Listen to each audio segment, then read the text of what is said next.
Tere tulemast kuulama Bioteeka podcasti Terveks eluks. Saadet, kus avame tervise mitmekihilise maailma ja uurime teekondi tasakaalu, väe ning heaoluni. Siin põimuvad teadus ja sisetunne, kogemuslood ja ajatud tarkused, mis aitavad terveneda, kasvada ja elada täisväärtuslikku elu. Räägime kõigest, mida on vaja terveks eluks. Enne, kui sukeldume tänasesse teemasse, võtame hetke, et päriselt kohale tulla. Hinga sügavalt sisse ja välja. Lase kõigel, mis oli enne ja tuleb pärast, lihtsalt olla. Kujuta ette, kuidas iga sissehingamisega täitud värskuse ja rahuga ning iga väljahingamisega lased lahti kõigest, mis enam ei teeni. Sina oled siin ja praegu, avatud ja valmis vastu võtma just seda, mida täna kuulama tulid. Hinga veel korra sügavalt sisse ja välja. Ja nüüd alustame. Mina olen Agnes, olen bioteeker ja suur terviseentusiast ning mul on suur rõõm tervitada tänases saates erakordselt huvitavat külalist, looduskaitsjat ja matkajuhti Indrek Vainu, kes on koos oma perega elanud juba üle 8 aasta sügaval Soomaa metsade keskel. Indrek on mees, kelle igapäevaelu ja teadmised põimuvad siis sügavalt looduse rütmide, tervenemise ja inimkeha loomuliku tarkusega. Ja mulle endale tundub, et talle võiks nagu esitada lugematul hulgal küsimusi, aga kuna meie aeg on piiratud, keskendume täna väga olulisele teemale, mis kahjuks puudutab paljusid. See on puugid ja nendega seotud haigused. Indrekul on selle kohta nii teadmisi kui ka isiklikke kogemusi, mida lihtsalt peab kuulama. Tere tulemast saatesse, Indrek! Tere Agnes ja tere tead kuulajad! Indrek, enne kui me läheme puugihaiguste juurde, mind lihtsalt nii väga huvitab. Kuidas sinul noorel mehel tekkis üldse otsus kolida perega metsa elama? No selleks peaks minema ajas päris palju tagasi.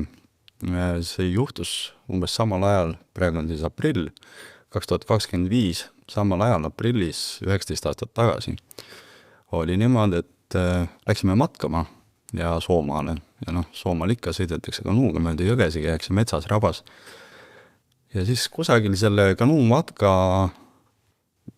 poole peal, siis ütleme niimoodi, tuli mul niisugune täielik valgustamine. Et mets hakkas minuga kõnelema või siis õigemini mets võib-olla kõneleb kogu aeg, tõenäoliselt teebki seda kogu aeg.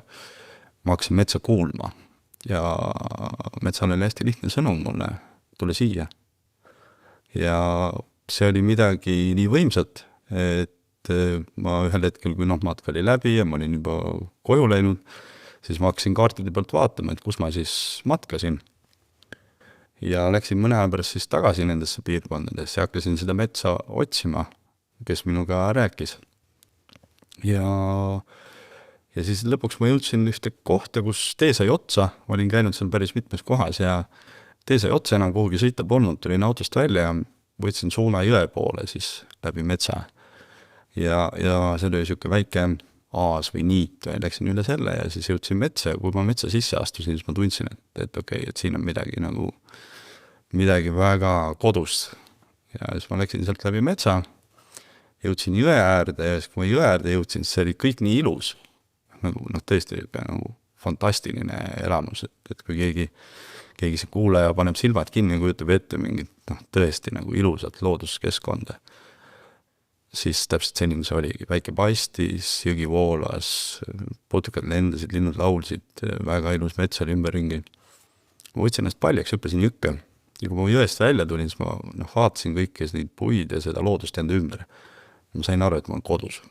Ja seal ei olnud mitte midagi, seal ei olnud mingit teed, seal ei olnud mingit inimese loodud infrastruktuuri, lihtsalt mets, jõgi, raba kuskil kaugel. Ja siis ma läksin tagasi uuesti linna, otsisin üles selle maaomaniku, rääkisin temaga natukene ja me saime kaubale. Ma ostsin selle maa siis ära. Aga noh, ma ise ei usu, et keegi üldse saab maad omada, aga noh, jah, me elame ikkagi selles ühiskonnas, kus paberi peal on ikkagi noh, võimalik nagu öelda, et see maa on minu oma ja see mets on minu oma, aga noh, tegelikult ei ole. Et on ikkagi metsa oma ja maa on maa oma ja siis ma hakkasin sinna käima. Alguses nagu pigem nagu suvitasin seal, ehitasin niisuguse pisikese onni omale, niisugust noh, mis seal metsas oli, mingit puudest ja vanaisa vanadest laudadest ja noh, mis nagu käepärast oli. Tegin niisuguse nagu kämpingu moodi või niisuguse pisikese onnike samale ja käisin siis oma laste ja selle aegse naisega seal. Ja kuskil 10 aastat ma käisin seal niimoodi, et ta oli valdavalt siis nagu niisugune suvekodu või noh, koht, kus ma suvel olin ja ma ei teinud seal mitte midagi. Lihtsalt oli üks väike onn, oli lõkkepaik, oli mingisugune pink ja laud, mingi ämber ka ja käru umbes niimoodi. Ja ma ei sõitnud isegi, noh, sinna metsa ei saanud sisse sõita. Ja sinna alati auto siis sinna niiduserva ja võtsin asjad ja tulin jälle metsa ja siis, kui noh, oli vaja linna tulla, tulin linna ja siis ühel hetkel eks ma elasin linnas niisugust nagu, noh, linnas elatakse, et käisin tööl ja ajasin äri ja tegin oma firmat ja täitsa nagu, noh, linna mõistes olin tõesti niisugune, ma arvan, niisugune edukas või üle keskmise edukas inimene, tegelesin tehnoloogiaga ja olin IT-ettevõtja. Ja ühel hetkel jällegi umbes kevadisel ajal, olles oma kontoris, vaadates kõrgest aknast välja, kõik oli nagu hästi, kõik oli olemas, mingid jamas ei olnud, mõtlesin, et aga mida ma siin teen? Et noh, kaua ma nagu, noh, et mida ma veel peaks tahtma, et nagu noh, kinnisvara on ja raha on ja auto on ja koer on ja lapsed on ja noh, et nagu, aga ongi kõik või? Et noh, et veel parem auto ja veel rohkem kinnisvara või noh, et päris palju olin reisinud ja matkanud ka oma elus ja siis tundsin, et okei, et võib-olla see maailm, kus täna valdavalt nagu elatakse või mida nagu ihaletakse ja võib-olla ka mingis mõttes nagu noh, ka mingisugused vastukäivad tunded on ka selle osas, et noh, ma ei tea, kui palju on neid inimesi, kes tegelikult hommikul nagu mingi nägu naerul tööle lähevad või nagu rõõmsalt sealt ära tulevad. Et ka mul oli selliseid kohtasid ja siis ühel hetkel mõtlesin, et oota, aga noh, kui nagu päriselt vaadata asja, kuidas asjad maailmas on, et ega mingi koha pealt ei lähe paremaks. Et noh, looduskaitsega olen väga muust ajast tegelenud ja noh, täna ma enam nii väga ennast looduskaitseks ei peagi. Aga noh, kui sa vaatad, et mis nagu toimub ühiskonnas, mis toimub looduses, siis see on ikkagi, noh, valdavalt hakkab silma see negatiivne osa. Et me näeme tihti, kuidas metsad maha võetakse, aga me ei märka seda, kuidas metsad tagasi kasvavad. Me näeme, kuidas kuskil mingit, ma ei tea, maavarasi kaevandatakse, tohutud augud jäävad alles ja nagu looduskahju on hästi lihtne märgata. Aga me ei märka seda nagu looduse ilu. Või noh, me näeme, siis me nagu, noh, kuidagi oleme nagu, vaat kui ilus nüüd oli ja nii ja nii. Ja noh, see on sinnamaani nagu jõudnud, et inimesed kardavad lausa loodust, et kui ta ei ole nagu kuidagi nagu ära pandud või noh, et teda vaadata on tore ja laute peal kõndida on tore, aga kui sa nagu päriselt loodusesse lähed ja metsikus looduses noh, elad veel, et see on ikkagi paljudeks natukene hirmutav, et noh, telkimas käia on üks asi, päriselt seal elada on natukene teine. Aga noh, kuna mul see noh, käimise kogemus oli juba olemas sellest seal metsas käimisest ja olemisest, et see ei tundunud minu jaoks nagu kuidagi raske. Ja noh, ega noorel inimesel ei olegi, füüsiliselt see ei olegi üldse nii raske minna loodusesse. Aga pigem, kui siis nagu pikemalt seal hakata olema, siis see vaimselt võib see olla nagu keeruline. Ja just selles mõttes keeruline, et me oleme kõik juba sündinud ühiskonda. See ühiskond toimub valdavalt nagu nafta pealt ja toimub nagu selle pealt, et sa vahetad oma aja raha vastu ja siis sa nagu saad midagi, noh, saad vahest nagu mingi puhkuse võtta. Aga et tegelikult võib ju kogu aeg puhata. Või noh, see puhkus on üldse, et nagu siis peaks olema mingi vastandpool, et miski, mis siin nagu tühjaks tõmbab. Ja ma mõtlesin, et okei, et ma ei pea tegelikult enam sellest osa võtma, et ma olen nagu selle kindluse ja selle enese väärtustamise mingis mõttes ja ka selle oma võimekuse nagu ära tabanud, et ma võin iga kell hakata äri ajama, võin iga kell mingisugust, ma ei tea, tulla linna ja üürida siin korteri või osta mulle kinnisvara ja siis elada seal ja võtta sellest samast asjast osa, aga et ma ei pea seda tegema. Ja see on sellised, mingis mõttes sellised filosoofilised nagu mõttekäigud on ju. Ja eks seal võib-olla oli ka mingit läbipõlemist natukene taga, võib-olla ka minu enda nagu sellist analüütilist meelt, mis nagu vaatas, et okei, et äkki ma ikkagi ei taha nii palju sellest osa võtta, mis nagu toimub ja see, mida nii väga ihaletakse, mis mingis mõttes oli mulle juba nagu kätte tulnud. Ja siis oli mul see 8 ruutmeetri nonn ja siis ma hakkasin seal nagu aina rohkem olema, aina vähem nagu linnas käima, kuni siis sinnamaani, et ma ühel hetkel nagu ei tahtnudki enam kontorisse minna, ei tahtnudki enam seda arvutit lahti teha. Ja siis mingil hetkel ma sain tuttavaks oma tänase naisega, kellel on 1 laps, kokku mul on 3 last.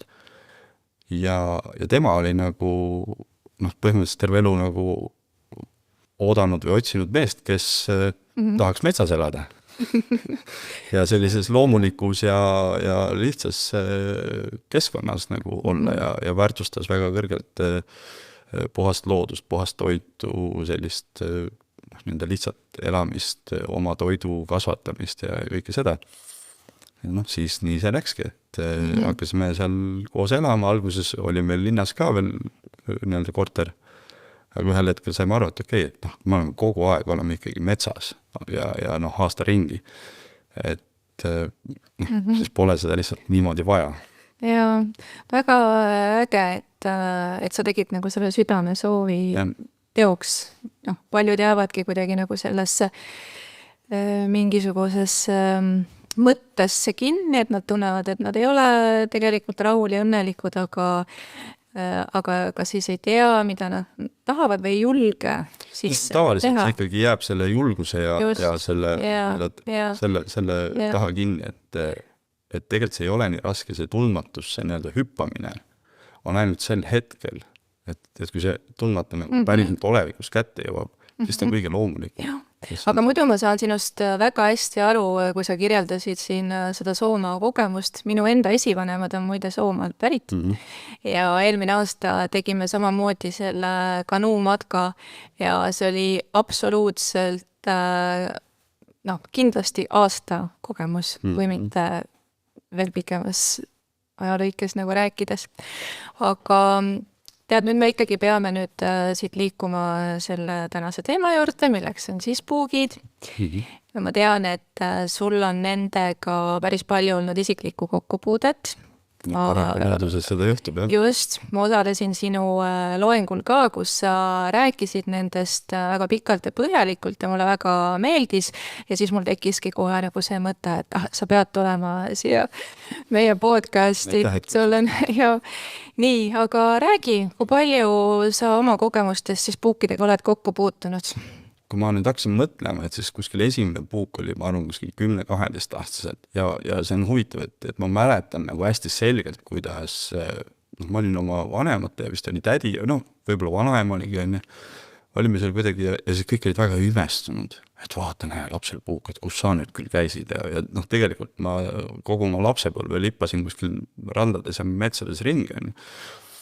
Ja see oli nagu haruldane ja nüüd, kus ma olen selle teemaga nagu süvitsi tegelenud, seoses ka sellega, et ma olen ise nii borrelioosi kui entsefaliiti põdenud, ja see meetod, mida ma olen siis kasutanud, üks on teaduskirjandus, üks on see teaduslik pool, aga teine on, kuna ma ise tegelen päris palju pärimusega, ma mingis mõttes kasutan sellist nagu folkloristika võtteid, et ma kogun inimeste lugusi ja otsin neid inimesi, kes on nagu valmis rääkima või ka kirjutanud sellest päris palju. Täna on internet ja vaatamata sellest, et ma metsas elan, on mul ühendus päris hea.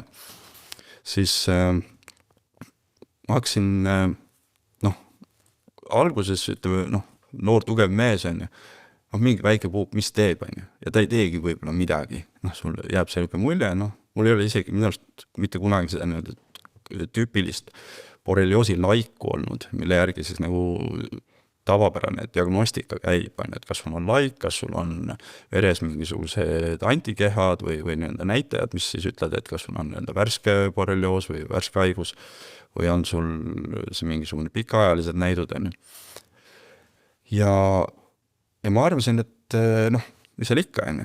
Ja oligi nagu päris kaua aega oli niimoodi, et midagi eriti ei olnud ja eks mul neid puuke ikka oli iga aasta, et see ei olnud niimoodi, et üks kord äkki kunagi, vaid kui sa elad metsas, elad sellist väga loodusega, ütleme, seotud elu, siis neid on palju sul ikka. Ja alati muidugi oli see, et ma alati kontrollisin enne magama minekut, see on ka üks asi, et kui kuskil käid, ja see ei ole nii, et ainult metsas, et uuringud näitavad, et üle 30% puukidest saadakse koduaiast, siit samast linnast, et see ei ole vahet, kus sa käid. Ja isegi kui sina ei käi kuskil, siis sinu lemmikloom või su sõbra lemmikloom või kes iganes, mingi kas või hiir võib sulle selle nagu koju tuua, on. Et see ei ole nii, et et ma nüüd elan siin ilusti nagu plastis majas ja kuskil ei käi ja siis ma olen päästetud. Minu ema sai küttepuudest. No just on, et ta võib tulla kuidas tahes. Ja Eestis on siis valdavalt on 2 puuki, kes tegelevad nii-öelda levitusega. On laanepuuk ja võsapuuk, aga sellel ei ole mingit tähtsust, haigusi levitavad mõlemad. Ja tavapärases situatsioonis ei pruugigi midagi juhtuda inimesega. Näiteks minul oli nii, et mul on väga palju puuke olnud läbi aastate, mul ei olnud midagi. Või ütleme, et ta pigem oli nagu asümptomaatiline, et ei olnud mingit sümptomeid, või kui olid, siis läksid mööda, või siis kui nad tulid, sa ei osanud märgata, siis mõtlesid, et see on midagi muud, sest need sümptomid on väga sarnased mingile gripile. Et kuidagi on ebamugav natukene või, ja see jälle, ta läheb ära kuidagi ja siis tuleb nagu parem aeg ja niimoodi. Aga nüüd selge muudatus minu enda kogemuses oli siis see, et ma põdesin seda koroonat või Covidit või igatahes mingisugune raskemat sorti gripp mul oli. Ja pärast seda ma hakkasin märkama, et mul on nagu püsivalt halb. Ja mida see halb on, see võib nagu tähendada mida iganes, aga minu puhul see tähendas seda, et ma hakkasin ära väsima või et ütleme, ma ärkasingi ja ma olin ikka väsinud, aga und ka ei olnud. Et nagu keha mingis mõttes on ärkvel. Ma olen ise olnud hästi väikse unevajadusega läbi elu ja tõusen varakult tihti ja lähen hiljem magama ja lihtsalt ei ole seda und, et ei ole, et ma kuidagi ennast sunniks üleval olema. Aga ärkad üles ja oled ikka väsinud nagu mingis mõttes ja see väsimus on kuidagi hästi kaval. Siuke tunne nagu oleks laisk. Ja ma mõtlen, ma ei ole elu sees laisk olnud, nagu pigem nagu olen nagu hästi aktiivne inimene olnud. Ja siis on nagu ei viitsi midagi teha nagu. Siuke halvab väsimus, siuke nagu ta ei ole nagu depressioon, et ma olen hariduse psühholoog, et ma enam-vähem ikkagi oskan nagu aru saada, mis asi on depressioon ja ma olen nagu enda introspektsiooniga päris palju tegelenud ja jälginud ennast nagu milline ma olen, milline ma olin, milline ma võiks olla. Ja siis on niimoodi, et sa tead, mida sa tegema pead ja sa ei saa liikuma. Ja siis ühel hetkel nagu tekkis mingi liigese valu. Ma mõtlen, et äkki ma olen käe ära maganud või äkki ma olen midagi liiga palju tõstnud või midagi välja väänanud. Ja siis järsku on teises käes liigese valu, samas kohas, siis mõtled, see nüüd ei ole päris täpne, et mõlemad käed teavad, et sa ei ole midagi teinud ja siis järsku on sul kuskil, ma ei tea, põlvedes on mingid valud, ja siis jälle kaovad need ära ja siis mingi pärast tulevad veel tugevamini tagasi ja siis hakkab mingi selg valutama ja siis kui sa lõpuks kõik need kokku paned, sa saad aru, et sa ei ole päris ise enda kehas enam. Mingis mõttes, siin alles hiljuti tulin selle taipamisele, et ma sain oma keha ühel hetkel tagasi läbi selle, et ma hakkasin tegelema enda tervise, enda nagu tervendamise ja raviga. Ja siin kontekstis ma pean ikkagi tervendamise all seda silmas, et sa teadvustad, mis nagu toimub ja sa hakkad midagi selle osas nagu ette võtma. Ja see ei ole siis nagu, et ma ei tea, et hakkab midagi sellist nagu esoteerilist tegema, võib ka seda teha, kui sellest parem hakkab, aga et sa võtad, et see nüüd ei ole enam normaalne seis. Ja ma läksin arsti juurde ja tehti mulle vereanalüüs ja arst ütles, et jah, et teil ei ole aktiivset borrelioosi, aga teie see pikaajaline näit, et see on teil väga-väga kõrge. Aga muud teil viga ei ole, et muidu olete terve, aga see on siin. ja muidugi noh, mis esimene asi on, et sul määratakse antibiootikumi ravi. Ja kui noh, sellist tavameditsiini vaadata, siis ongi, et noh, ega seal ei olegi ravijuhise järgi midagi muud teha, et sul on sümptomaatika, sul on näit, okei, antibiootikumid peale. Ja ma ei ütle, et see midagi halba oleks absoluutselt, aga see ei pruugi aidata ainult antibiootikumidega, ei pruugi borrelioosi ja sellega, ütleme siis, ma isegi oleks täpsem, et mitte ainult borrelioosile keskenduda, me räägime puugihaigustest, sest et kui me räägime puugihaigustest, siis me tegelikult peaksime rääkima Eesti puhul vähemalt 7-8 erinevast haigusest. No mis need põhilised on, too nagu välja? No kõige põhilisem ja nüüd kuulajad võivad siin nagu täiesti pahviks nagu lüüa, et kõige põhilisem haigus on hoopis riketsioos, mida puugid kannavad.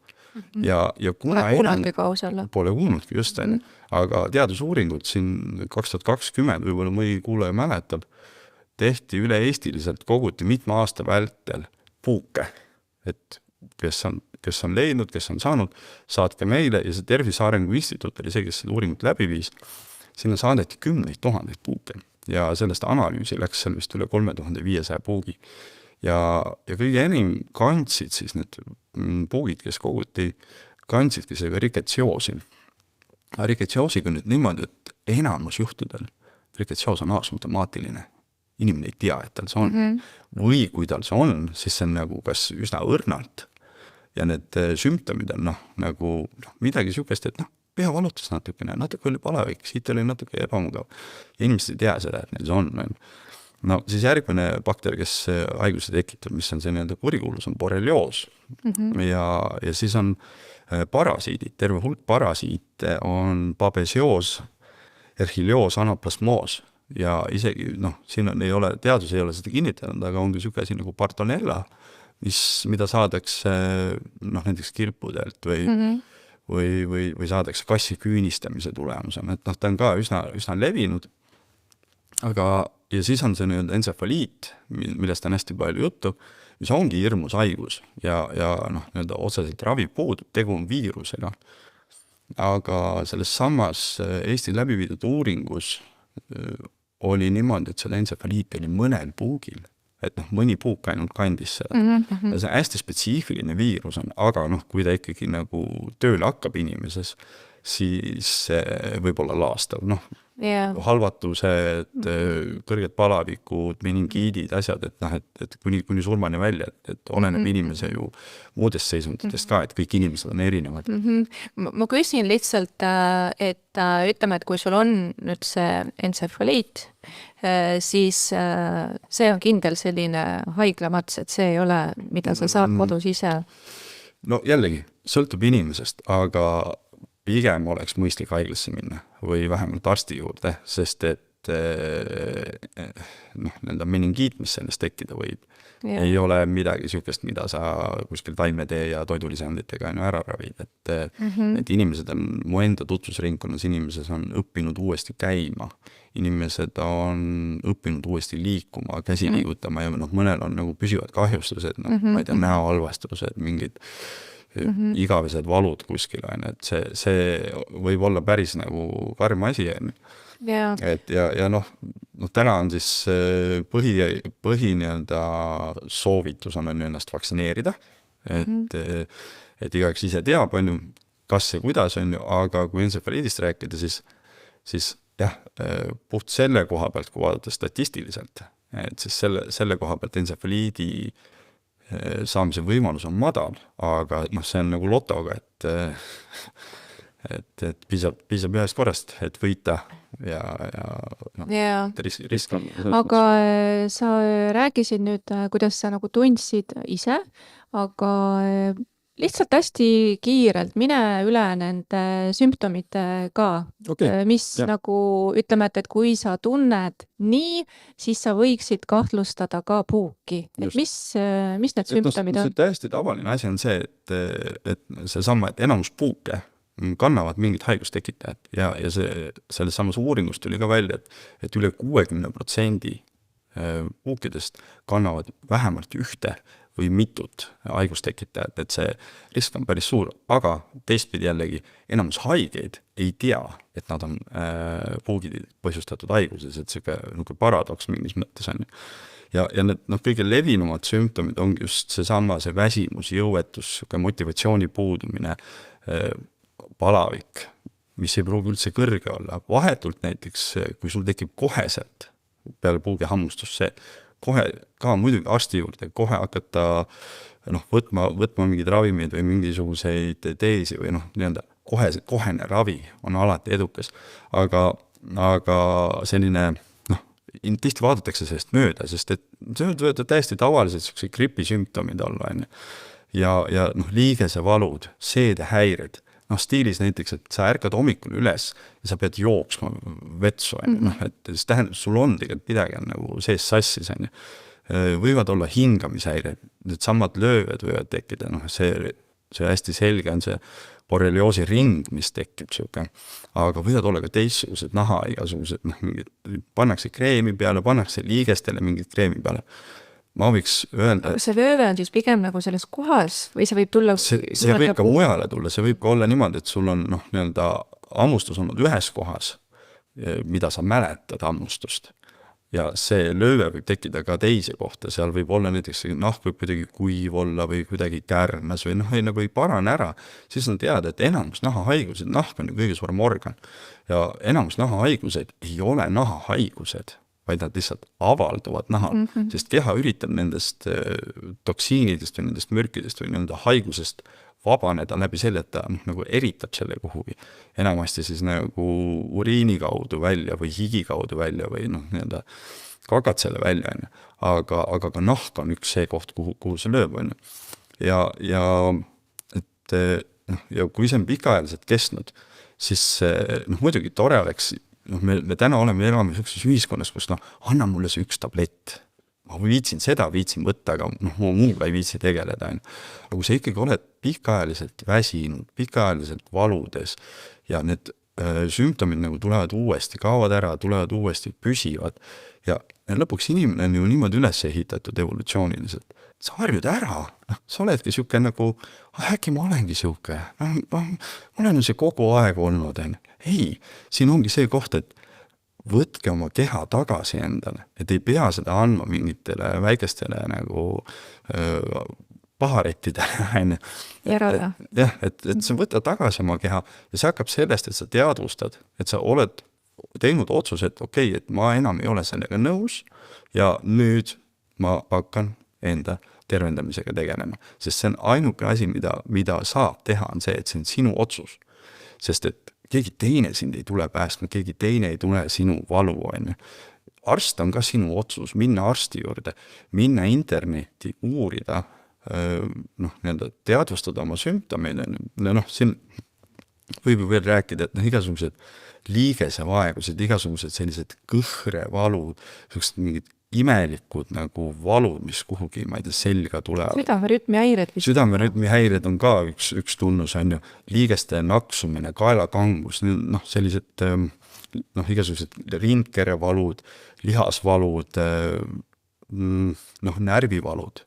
Et sul ei ole täpselt, sa ei oska öelda, mis mul valutab, paned seda mingisugust kreemi peale, see võib-olla tõmbab seda lihtsalt pindmist valu maha, aga sa tunned, et kui inimene on tegelikult väga-väga tark, sul on mitu tasandit on inimese, et üks on see teadvuse tasand, mis on jumalik teadvus, milleks sa mõnikord saad ühendust.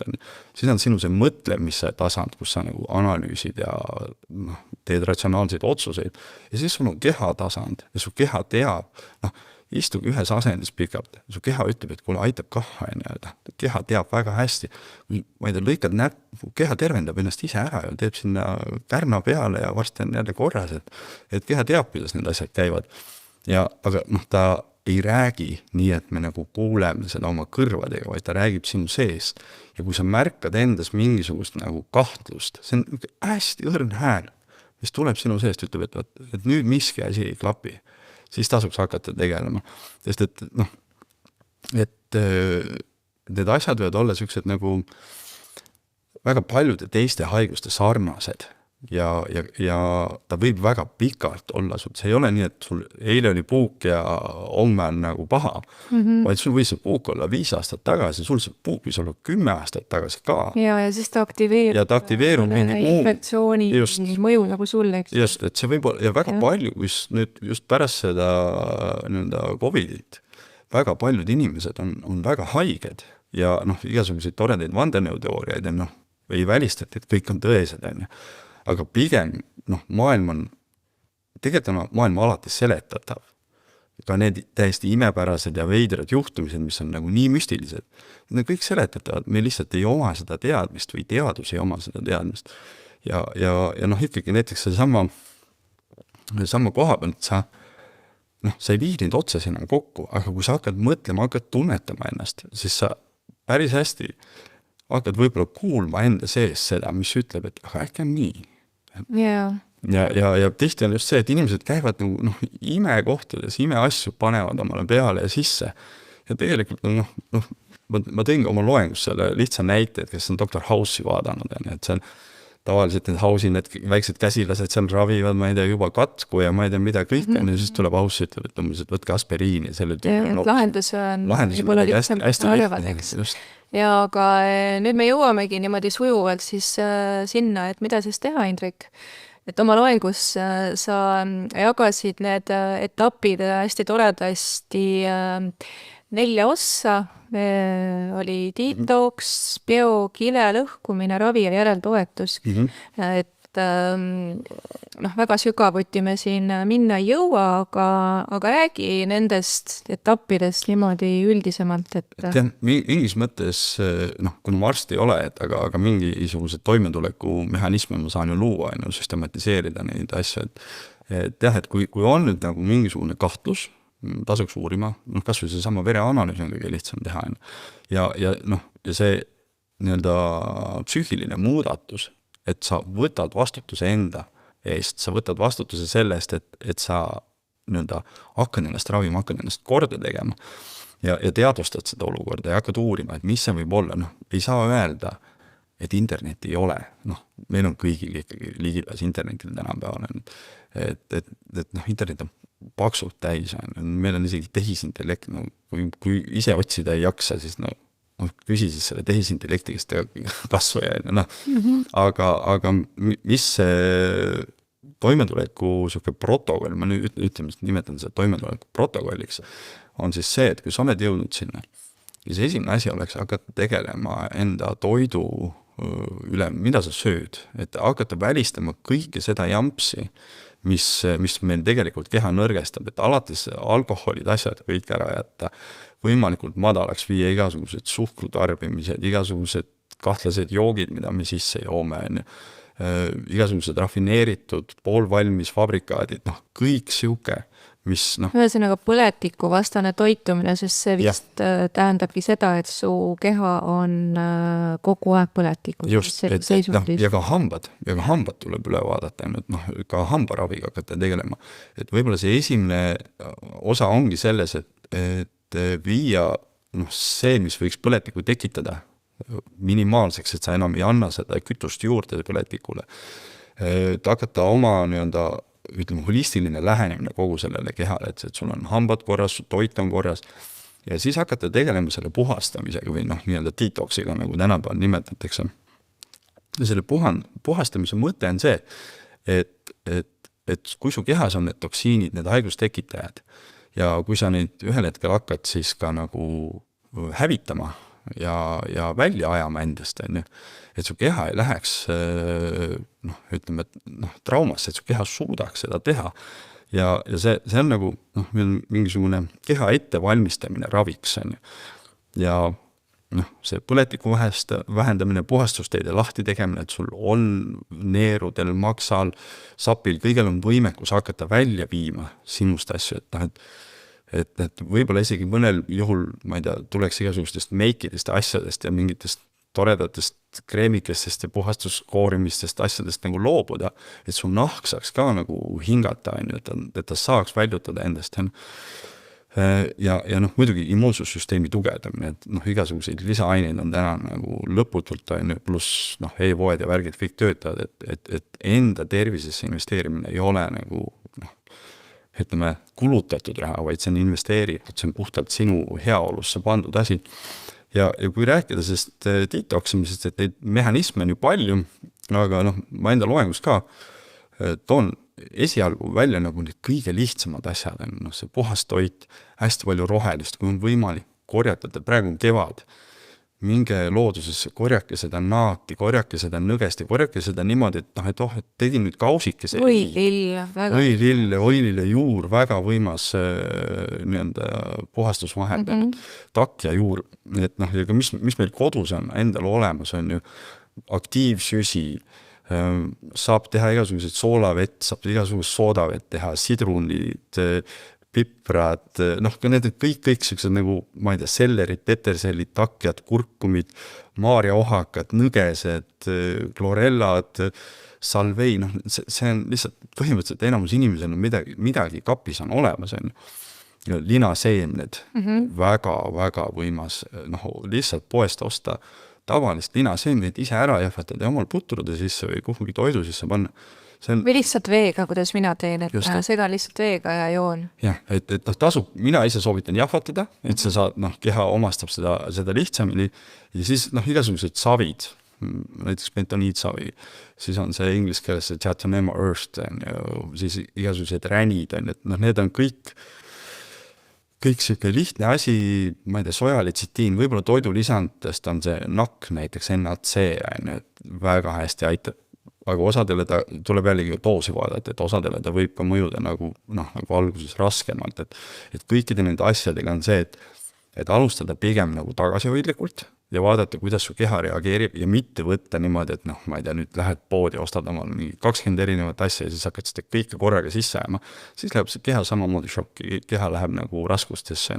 Yeah. Et kui ma nagu, noh, seda puhastamise puhul on, et kui nüüd nagu, noh, nagu veidik veel täpsemaks minna, et sul on vaja maks ja lümfisüsteem käima saada, noh, selle jaoks on lihtsad asjad, nagu harilik maarjaohakas, takk ja juur, võilile juur, noh, need on tasuta kuulge inimesed, sa saad osta neid poest ja need on nagu asjad, mis on meil täiesti omas looduses, siis neerude ja kuseteede puhastamiseks nõges, petersell, noh, jällegi täiesti saadaval, varsseller, täiesti olemas, et noh, need on kõik sellised lihtsad asjad või soolepuhastus ja seedetegevuse puhul, et nagu palju kiudaineid, see sama linaseemne asi on ju, aktiivsüsi on väga oluline, et seda oleks olemas, kui nüüd nagu inimene raviga hakkab tegema, sest et ma natuke saabast jõuan selle aktiivsöö juurde veel tagasi. Ja muidugi noh, kõik see põletikuvastane toitumine, et köögiviljad, värsked juurikad ja igasugused õlid, kookosõlid, tudraõlid, oliivõlid, puhtad asjad. Ja ma ühe asja ütlen veel, et noh, inimene mõtleb, et ma lähen poodi, hakkam nüüd õunu sööma või mingid noh, toredaid asju. Vaadake väga täpselt, mida te sööte.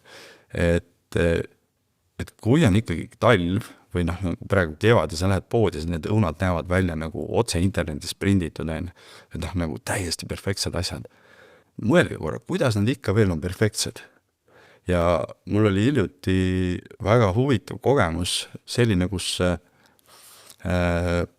probiootilised joogid, ma ise hästi palju ka nagu kääritan mingeid asju või hapendan mingeid asju ja üks asi, mida ma siin tarvitanud olen, on vesikeefir, inglise keeles on Japanese water crystal või noh, näiteks ka kombucha ja oli selline juhtum, et ma pakkusin oma isale seda. Isale väga maitses, et vau, et täitsa noh, kohe tunda, et elus jook on. Ja, aga tema on siuke mees, et ta on eluaeg igast asju kokku seganud. Ja mis ta siis tegi, oli see, et ta pani selle, ma tõin talle selle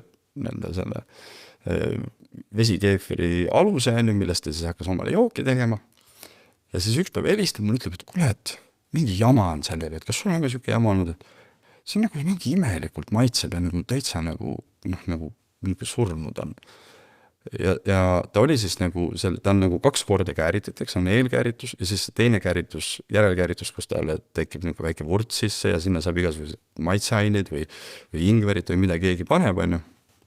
Ja ta pani poe õuna sinna sellesse järelkääritusse. ja selle asemel, et kuna ta oli talv läbi teinud enda õuntest, ta oli nagu, et hullult hea, on ju. Ja siis mingi aeg mõtlesin, et ma ei tea küll, et mingi siuke asi oleks olnud kunagi, on ju. Ja kui ma isa juurde sattusin, et ta mulle maitsta pakkus seda, mis siis oli juhtunud, see on nagu, mis asi see on. Ja siis ma nägin seda. Ja poeõunad on ju kõik. Ja poeõunas on säilitusained ja need asjad on peale pritsatud ja see tappis kogu selle koloonia selle ära, kes seal nii-öelda kasulikud ained olid. Et siis selle koha peal ka, et kui sa arvad, et sa sööd tervislikult, siis võib juhtuda hoopis vastupidi, et sa topid omale sisse mingisuguseid toksiine, mis on siis tulevad kaasa igasuguste nende nii-öelda perfektselt säilinud asjadega. Jah, puhastamine on hästi lai ja pikk teema, aga läheme selle, minu jaoks sellest sinu loengust oli hästi põnev, oli see biokile teema, sest ma ei olnud sellist asja üldse varem kuulnud. See on võti selles ravis üldse, et ma viimase asja puhastamise osas lõpetan ära, mis on väga paljudel hästi toiminud, on saun. Ja mitte nii, et korra kuus käin, vaid ikkagi tihedamalt, võib-olla isegi mitu korda nädalas, kui keha jaksab. Ja teine tugev asi on infrapunateraapia. Täna võid neid nagu netist neid lambikesi omal osta palju tahad, natukegi suurida viitsib. Inglise keeles on selle asja nimi red light therapy ja ta väga hästi toimib. Just see puugihaiguste puhul ka. Mul endal on infrapunamatt, mis on hästi tõus, mulle hästi meeldib see. Ja ma tean, et osad inimesed on saanud ka väga palju abi metüleenbluu tarvitamisest, see on üks sinised tilgad ja just, jällegi ma räägin, mis ma olen lugenud, ma ise infrapunaga ei ole ennast nii-öelda tolgutanud, aga seda metüleenbluud ma olen võtnud ja ma võin öelda, et minule ta toimis, aga samamoodi sellega on ikkagi väga täpselt tuleb teada, mida sa teed, kui palju sa seda sisse võtad ja ütleme, tasajad arvu ikkagi see. Aga nüüd selle biokile juurde minek, see on siis kogu selle ravivõti ja see on igasuguse ravivõti, mis on selline, kus on pikaajalised põletikud, mingisugused mikroobid, bakterid, patogeenid, mis tekitavad haigust. Nimelt on see, et biokile mõte on siis see, et mikroorganismid suudavad tekitada endale kaitsva kihi ja seda nimetatakse biokileks või ka biofilmiks, inglise keeles on ta siis biofilm. Ja see kaitsekile võimaldab neil vastu panna igasugustele ravidele, igasugustele immuunsüsteemi rünnakutele ja nad seal siis selle kile all nagu vaikselt toimetavad.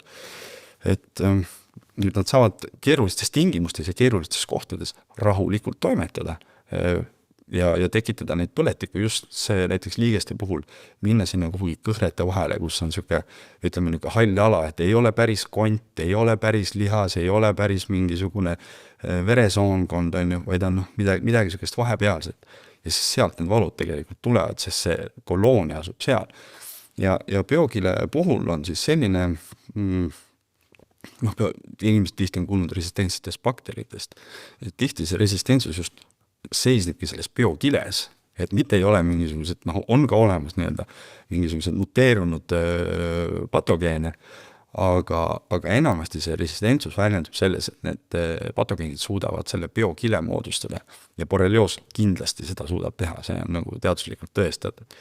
Ja kujutage ette, et kuidas siis nagu siuke hästi rahvapäraselt ära seletada, mis asi see biokile on. Te tahate kartulit keeta. Te võtate kartulid kotiga välja ja nüüd te tahate kartulid ju enne ära pesta enne keetmist. Kujute ette, et te nüüd pesete neid kartuleid samal ajal, kui nad on kilekotis. Tõenäosus, et nad puhtaks saavad, on üsna väike. Et võib-olla seal kilekotis kuskil on mingi auk ja mõni kartul natuke saabki äkki läbi selle augu puhtaks, aga kõik kartulid ei saa puhtaks. Et see on siuke näide, mida ma tooks. Ja et põhimõte on siis niimoodi biokilel, et see bakterid kinnituvad kuhugi seinale, mingile pinnale, et limaskestadele, soorte seentele, hiigestesse, kõhretesse seda. Ja siis selles kinnitamisprotsessis nad moodustavad endale selle peale, hakkavad eritama sellist, ütleme siis limahest ainet ja on siis selle all. Ja nüüd, kui sa võtad näiteks seda sama antibiootikumi või mingit taimeravi, siis see ei jõua see ei jõua sellest kilest läbi. ja kui näiteks mis tahes see ravi on, igaüks ise otsustab, kuidas ta ennast ravib, kas ta üldse ennast ravib. Aga ükskõik, kas need on taimeravid, kas need on mingisugused toidulisa, mingid ained või on see mingi... No nimelt mõni eriti tõhus, mitte kõiki, aga ütleme, mis on selle biokile vastu siis? No niimoodi, et biokile puhul on erinevaid asju, aga seda tasuks teha pikalt, seda biokile lõhustamist, et tavaliselt 1-3 kuud võiks olla see, oleneb, kuidas ka keegi mingisuguseid aineid vastu võtab. See võib toimuda juba raviga paralleelselt või sa peaksid ikkagi see võiks olla enne, see võiks juba enne toimuda. See puhastamise protsess peaks ka algama ikkagi enne ravimit, et kujutame ette, et näiteks kellelgi on aasta aega või kauem olnud see borrelioos ja ta lõpuks jõuab arsti juurde ja arst ütleb, näete, võtke neid antibiootikumi.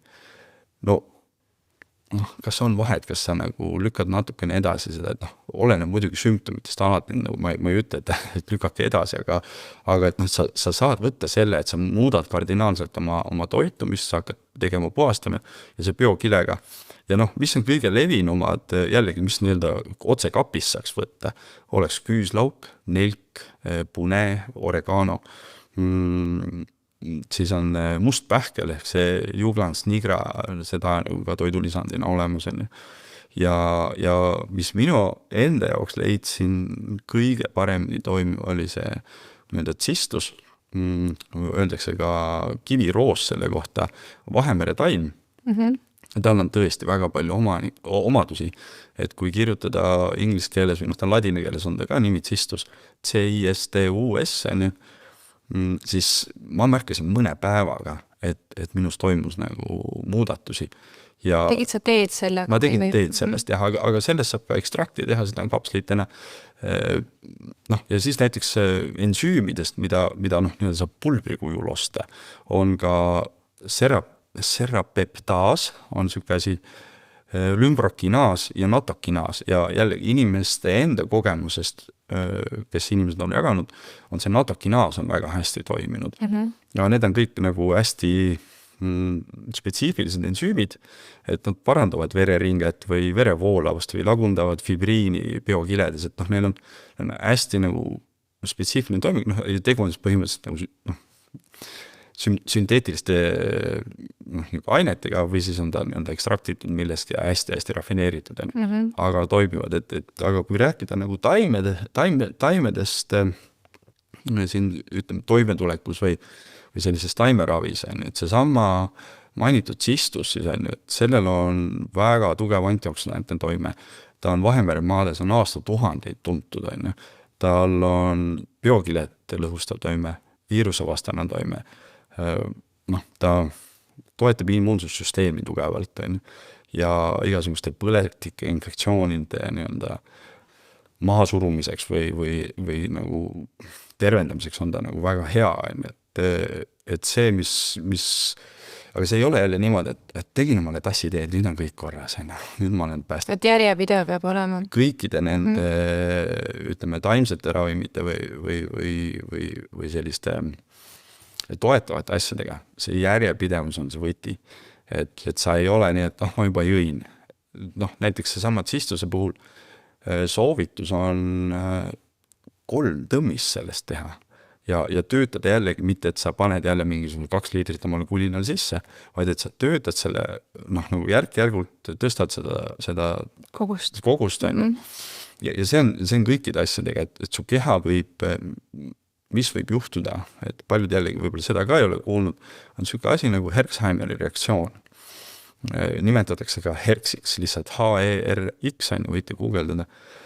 Et Herxheimeri reaktsioon on selline, et kui sul on olnud pikaajaline mingisugune põletik või mingi haigustekitaja, mis on siis vaevusi tekitanud ja nüüd sa leiad päriselt toimiva ravi või kas või mingil määral toimiva ravi, siis tekib nende patogeenide või nende bakterite või nende parasiitide suremine ja see suremine ei ole, et nad surevad ära, kui miski sureb, siis ju laip jääb alles, tähendab, see laip on toksiin sinu jaoks ja kui see ravi on nüüd edukas, siis see kogus võib olla su kehas nii suur, et need samad liigesed, mis enne natuke valutasid või aeg-ajalt valutasid, võivad hakata nagu väga tugevasti valutama.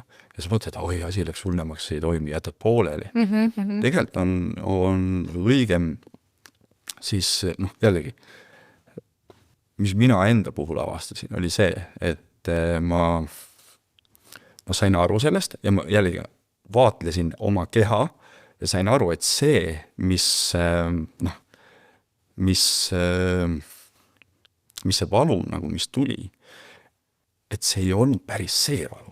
Seal oli, ütleme, kvaliteedimärgis oli veidi teine. Et nagu sertifikaat oli teistsugune sellel valu.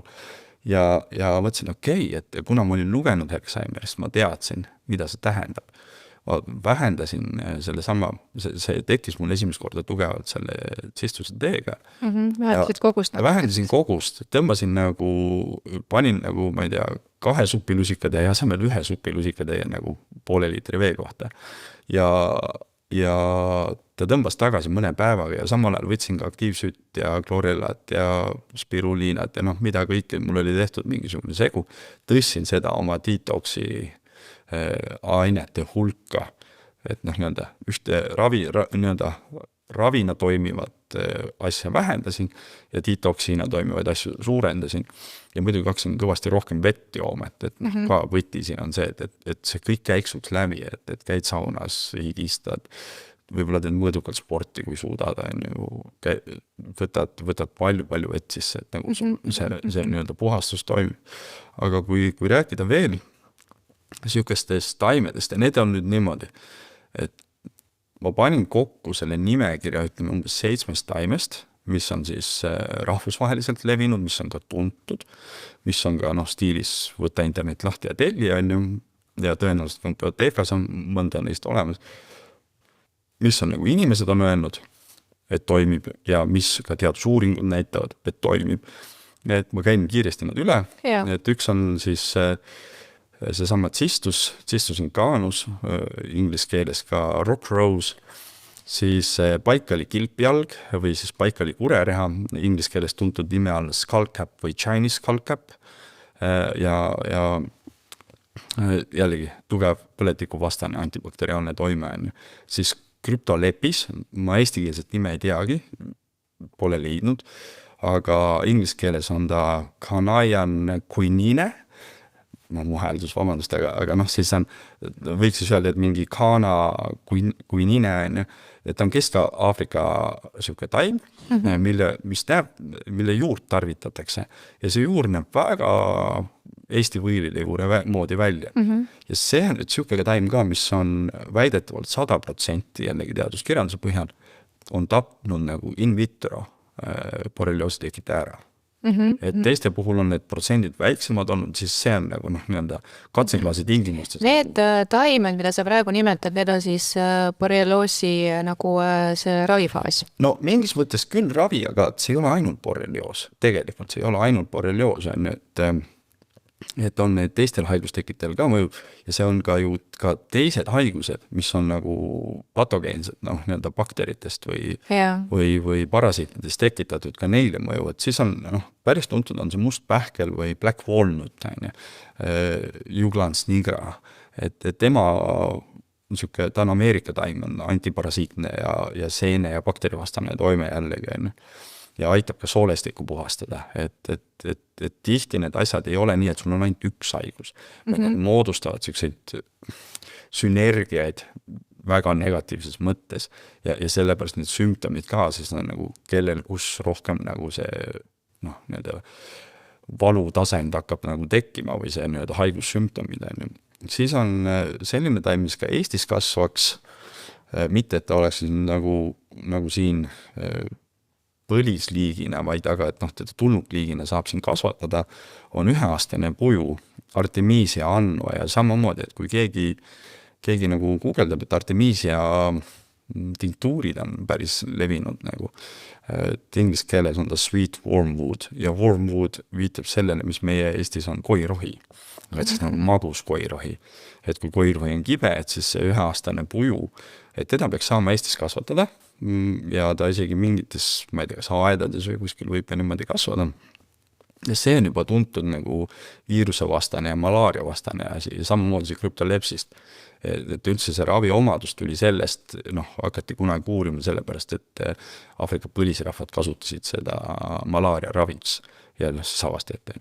Ja siis üks taim, mis on jällegi Eestis võõrliigina, aga meie tingimustes kasvab ja mõnes aias on ta lausa nuhtluseks, on Jaapani pargitatar, tuntud ka Sahhalini kirburohuna näiteks ja nad on erinevad liigid, aga see, mis on Jaapani pargitatar, Falloppia japonica või ka Japanese knotweed, et selle tinktuur, tean ise Eestis inimesi, kes seda on teinud, kes on tarvitanud ja nemad ütlevad, et nad lihtsalt, miks näiteks see üks konkreetne Eesti inimene rääkis, et ta lihtsalt ei suutnud enam antibiootikumi võtta, nii palju iga aasta uuesti ja ta sai, põhiline antibiootikum, mida kasutab, on doksütsükliin borrelioosi vastases ravis või tetratsükliin ja nendega on siis niimoodi, et nad võivad tekitada sul päikesepõletust.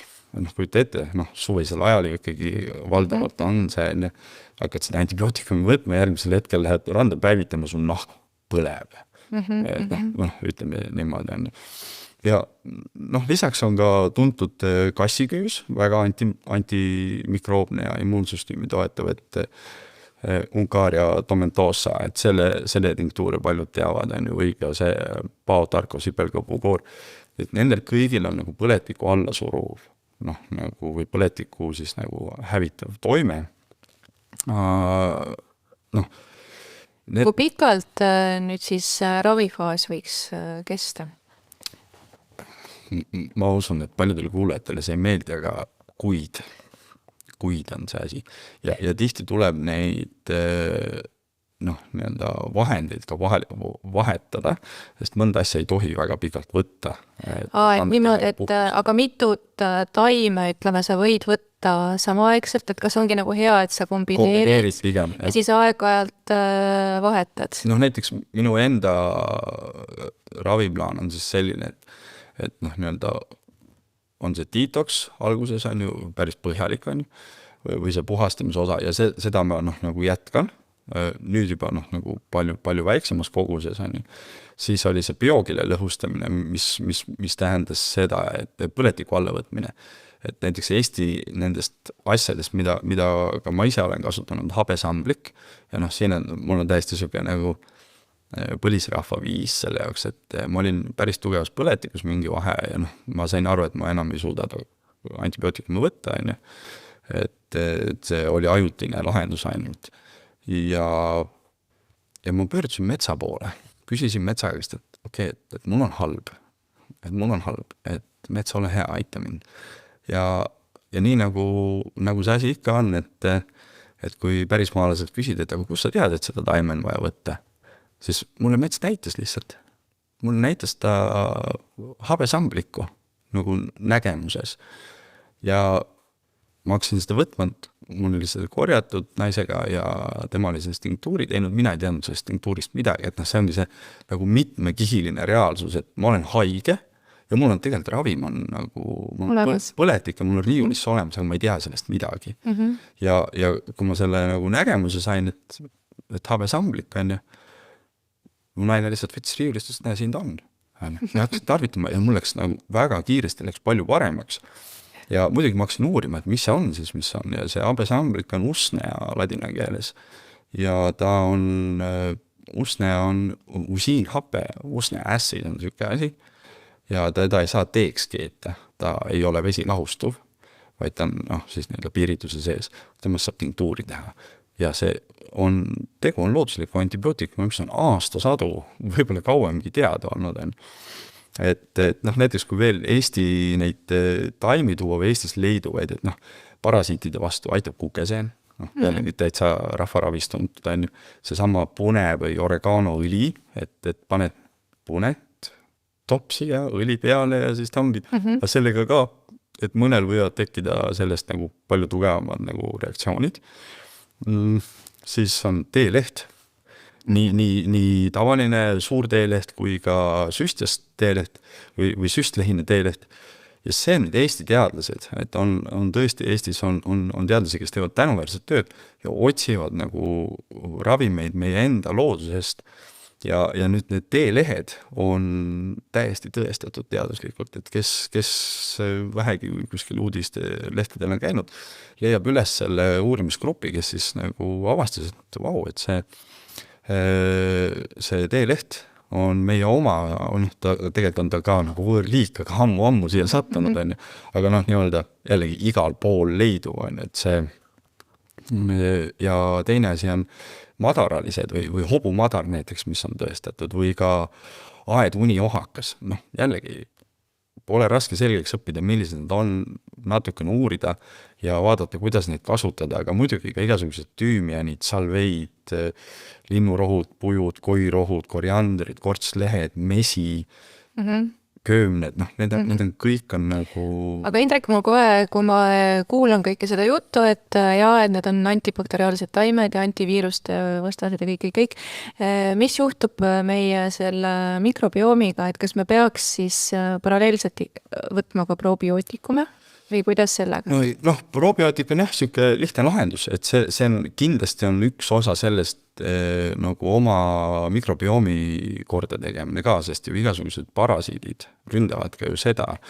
Igasugune tabletiravi ründab sinu mikrobiomi ja see ei ole niisama ütlus, et see nii-öelda kõht on meie teine aju, et seal need asjad toimuvad, tegelikult seal toimub kõikide ainete omastamine. Tintuuri võid suus hoida, ta omastub läbi limaskesta, aga valdavalt ikkagi toimub see meie kõhus ja soolestikus. Et see mikrobiomi toetamine on väga-väga oluline. Et sellest ka see igasugused fermenteerimised, igasugused hapendamised. Ja seda võib teha siis paralleelselt? Absoluutselt, et see võiks isegi olla nagu ütleme, kõigil ju maitseb hapukapsas või valdavalt inimestele maitseb hapukapsas või kimchi või midagi sükest. Et need on sükesed asjad, mis nad ei maitse ju sellepärast, et nad nagu ainult head on, vaid et su keha jällegi on see tark, kes ütleb, et okei, et seda asja võiks veel süüa. Samamoodi ju pommide ja igasuguse lahedate saiakestega on sinu sees need need mingid pärmseened või kes ütlevad, et see on kõige parem asi, et meie keha ei koosne ainult meie kehast, vaid meie keha suures osas koosneb erinevatest mikroobidest, bakteritest, et see, nemad juhivad ka seda mängu, et nad on palju kauem siin planeedi peal nagu toimetanud kui inimene, et inimene on üsna lühiajaline tegelane, et vahest tehakse nalja, et mikroobid juhivad maailma, et panevad meid tahtma ja tegelema. Jaa, sa nimetasid hästi palju nüüd erinevaid taimi ja asju, et ma lihtsalt kuulajale mainin, et Indrekul on tegelikult sellest ka põhjalikum loengkoolitus salvestatud, mille saab siis inimene endale nagu laadida, kuhu ta peab, kus ta leiab selle? Mul on niimoodi, et ma panen praegu kokku sükest, ma nimetan seda protokolliks siis, minu protokoll. Ma panen praegu seda kokku, et miks ma tulin ka nagu sellise loengu formaadiga välja, oli see, et nagu tuua see nagu välja, selles mõttes tuua välja, et teadvustada seda. Et see on nagu päriselt on see olemas, meil on inimesed, et statistiliselt on suurem tõenäosus, kui puuk sind hammustab, haigeks jääda, kui mitte jääda. See on statistika, see ei ole nagu päris elu, aga statistiliselt on üle 60% kandi. Nagu ma ütlesin, enamus inimesi ei tea, et neil on puugi põhjustatud haigus ja nad otsivad seda abi kuskilt mujalt. Ja kuna ma ise olin samamoodi nagu aastaid, nagu, mis toimub, ei tea, ju siin on, pole hullu midagi, jälle on hullem, et nagu kõigud selle nagu hea ja halva vahel, et ma olen nüüd ühel loengul, kus sina olen see ka salvestati, ma tahan nüüd teha sellise, sealt ma õppisin nagu asju juurde, sealt tuli päris palju tagasisidet, seal oli online kuulajad ja ma peagi plaanin nagu uue loengu teha, kus mul on mõningaid täpsustusi tehtud ja mingeid asju veel nagu lisaks toodud, et noh, alati sa õpid ise, kui sa midagi teed, et kui me midagi räägime, me ju ise ka kuuleme ja siis me saame aru, et okei, et aga kuhu sa selle loengu üles paned siis? Kust inimene võib otsida? ma ei teagi. Või nad lihtsalt järgivad ma tegin selle loengu tegin väikses oas, see on Vabriku tänaval on ju, et meil oli, Eleriga oli nagu siuke kokkulepe, et kui ma leian nagu mingi lahendus, sest ma olin talle rääkinud oma nii-öelda olukorrast ja olin rääkinud ka sellest, kuidas ma otsustasin, et noh, ma enam ei kavatse selles olukorras olla, ja Eler ütles, et hea küll, et kui sa nagu leiad mingi lahenduse, et noh, ta väga tõsiselt usub minusse, et kui sa leiad, et siis sa kindlasti tule räägi. Et siis on nagu see on sinust väga tänuväärne, sest tõesti bioteekasse tuleb ka nii palju inimesi, kes ütlevad, näed, mul oli borrelioos ja otsivad sellist looduslikku toetust, lisaks siis võib-olla nad on teinud nagu tavalist ravi ka, aga ikkagi need sümptomid kipuvad tulema nagu tagasi või ei lähe ära ja inimesed on nagu hädas. Et selles mõttes on hästi hea, et sa jagad nagu seda oma kogemust. Ja noh, seesama mainitud Herxheimeri reaktsioon, et kui miski, mida ma täna nimetasin, nagu toimima hakkab või inimesed võtma hakkavad ja ta tunneb, et asi läheb nagu hullemaks, siis ärge just kaotage lootust, võib-olla teil just hakkab paremaks minema, aga see algus võib olla nagu veidi valusam, et kes jällegi internet on olemas, võite nagu uurida seda, et igatahes ma plaanin teha veel ühe loengu peatselt, et ma olen täitsa Facebookis leitav, minuga saab väga vabalt kontakti, et ma ei ole kuidagi kadunud ja noh, et kui kellelgi on tahtmist, saab ka mind üles otsida ja et noh, näiteks peale seda loengut väga paljud inimesed on ühendust võtnud ja on küsinud ja noh, ma sain aru, et okei, ma pean veel tegema. Ja no see on teema. Ja ta läheb nagu veel teemaks, sest suvi on käes, puugid juba liiguvad. Absoluutselt. Aga kui nüüd nii-öelda see lõppu veel nii-öelda kokku võtta seda, et see samas järelravi ka, et see ei ole tavalises maailmas siiski ei ole nagu selliseid nagu maagilisi lahendusi, et korra nagu seal võlukepikesega lööd või võtad selle tableti ja kõik on korras. Et ikkagi see toetus või järelravi on ka oluline, et ei ole nii, et nüüd mul hakkas parem, ma enam ei peagi seda seda tüütud protseduuri läbi pidama iga päev, sest ma ise tegin täpselt nii oli.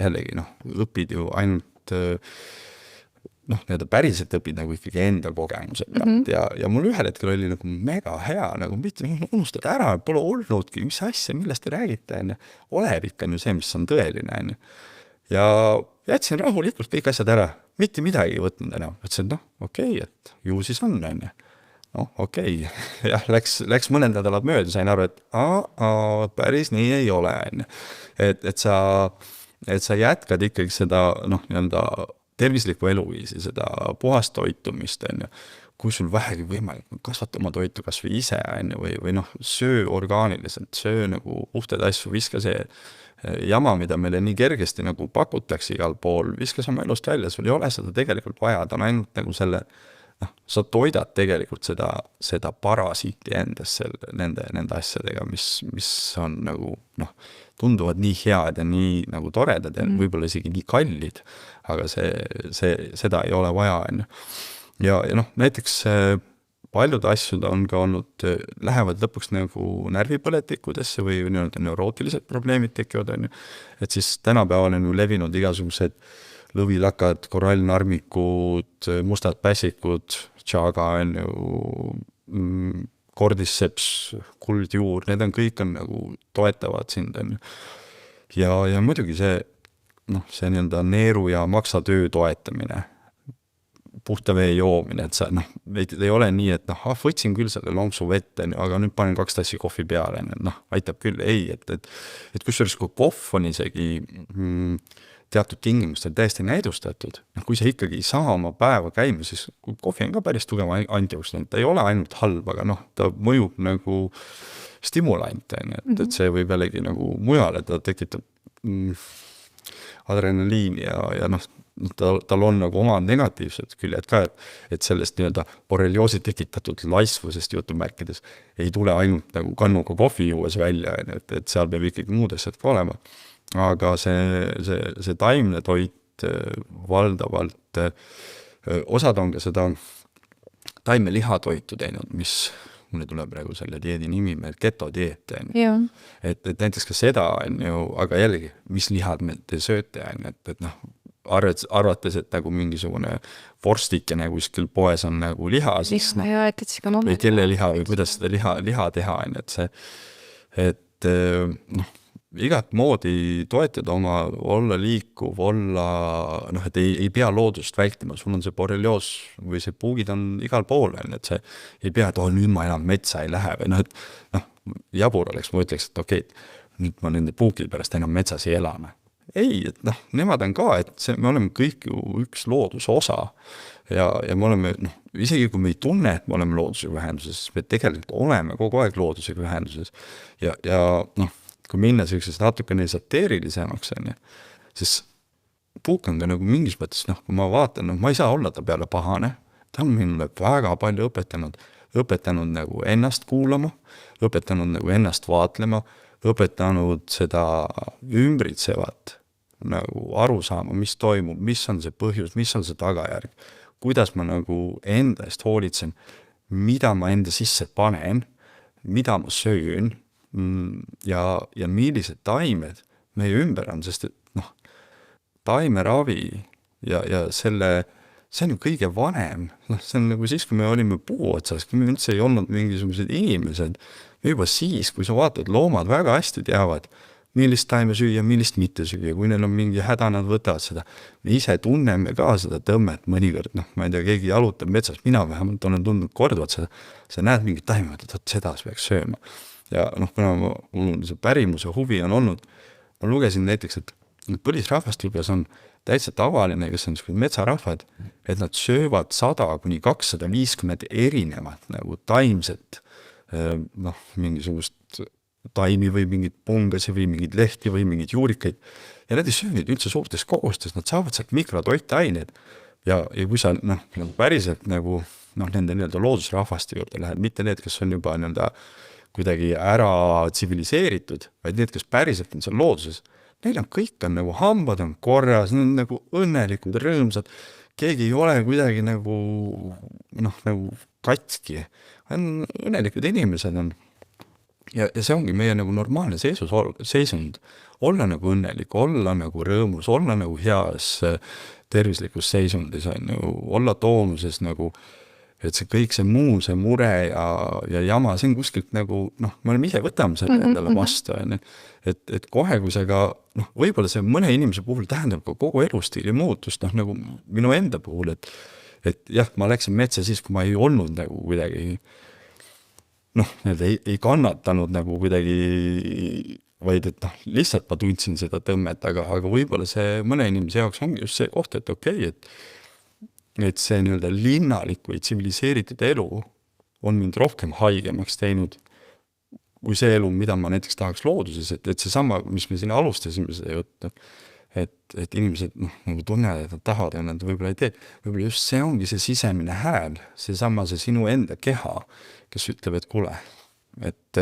sa mõistusega ei saa aru, aga et äkki oleks aeg hakata nagu tagasi loodusesse minema, et saada taas kord selleks põlisrahvaks, et noh, jah, meil on kõik need ülikooli haridused ja kõik need koolid ja tööd ja suhted ja kõik see maailm on olemas, see kuhugi ära ei kao, pöördu tagasi, kui tahad, aga noh, proovige teisi võimalusi, et samamoodi ravis, et on see nii-öelda meditsiin, on ju, ja siis on see nii-öelda tavaline loodusega üks olemine, kus taimed räägivad sinuga, kus loodus kõneleb läbi sinu, et see ei ole kuskil väljaspool sind, vaid see sama mets, kes minuga rääkis, olin mina. See on mina, lihtsalt. Me oleme kõik üks, eks ju, et just. Kui me sellest aru saame, et siis me võimegi seda downloadida nagu seda infot, eks. Jah, et see väga hästi avaneb, et loodus kogu aeg kõneleb meiega. Lihtsalt, kas me teda kuulame, sest et noh, me oleme harjunud kõrvadega kuulama, ta kõneleb läbi meie, need taipamised ja kõik need ju tulevad sellest loodusest, kes mina olen, kes sina oled, kõik tulevad sinna.